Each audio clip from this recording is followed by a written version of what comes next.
দাবি আদায় করতে পারি না।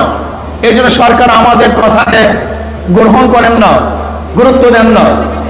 আমি আজকে প্রস্তাব দেব আয়োজক কমিটির থেকে, আপনার স্বল্প একটু সংখ্যক স্বরাষ্ট্রমন্ত্রীর সাথে যোগাযোগ করুন, বৈঠক করুন, স্বরাষ্ট্রমন্ত্রীর সাথে বৈঠক করুন, এমনকি মাননীয় প্রধানমন্ত্রীর সাথে বৈঠক করুন। হিজবুত তাওহীদকে আমরা কেন বন্ধ করতে চাই এটা তাদেরকে বলেন, বুঝান। যদি আপনারা তাদেরকে বুঝান, আমি মনে করি অবশ্যই বুঝতে বাধ্য হবে। যদি তারা সোজা আঙ্গুলে না বুঝে, তারা বাঁকা করে আঙ্গুল তাদেরকে বুঝাবো ইনশাআল্লাহ। আগে বুঝান তাদেরকে, তারা বুঝতে বাধ্য হবে যে তাদের বিরুদ্ধে আমাদের শত্রুতা নাই।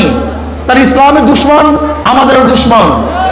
ইসলামের যারা বন্ধ হবে তারা আমাদের বন্ধ হবে।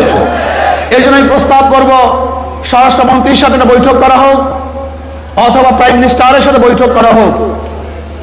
এরপরেও যদি সরকার এই ওলামায়ে কেরামের, তাওহীদি জনতার কথাকে গুরুত্ব না দেয়, তাহলে সরকারকে কিভাবে গুরুত্ব দিতে হয় সেই ব্যবস্থা আমরা গ্রহণ করবো ইনশাআল্লাহ।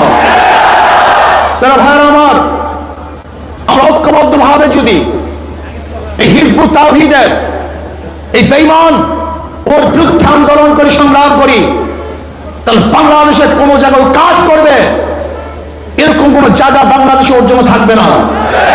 সমস্ত জায়গা বন্ধ করা হবে, ওর পদচারণা বন্ধ করা হবে, ওর কাজ বন্ধ করে ইনশাআল্লাহ হকের দাওয়াত গোটা বাংলাদেশে আমরা ছড়িয়ে দেব। যদি ভবিষ্যতে আপনাদেরকে আবার ডাক দেওয়া হয়, অবশ্যই ইনশাআল্লাহ আজকে যেরকম আগ্রহ মনে এখানে এসছেন, ভবিষ্যতে আসার জন্য প্রস্তুত থাকতে হবে।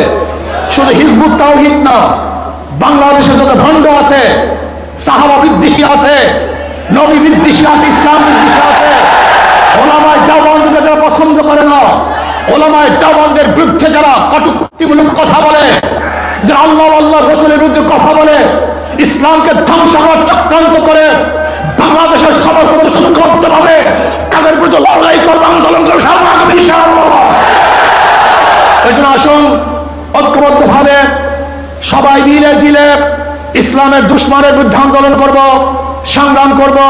আল্লাহ পাক রব্বুল আলামিন এই আন্দোলন এবং সংগ্রামে হককে বিজয় করার আন্দোলনে সবাইকে শরীক থাকার মতো, ঐক্যবদ্ধ থাকার মতো তৌফিক আল্লাহ পাক আমাকে এবং আমাদের সবাইকে দান করুন।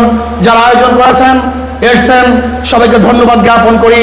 আমার বক্তব্য শেষ করছি। ওমা আলাইনা ইল্লাল বালাগ। আসসালামু আলাইকুম ওয়া রাহমাতুল্লাহি ওয়া বারাকাতুহু। সবাই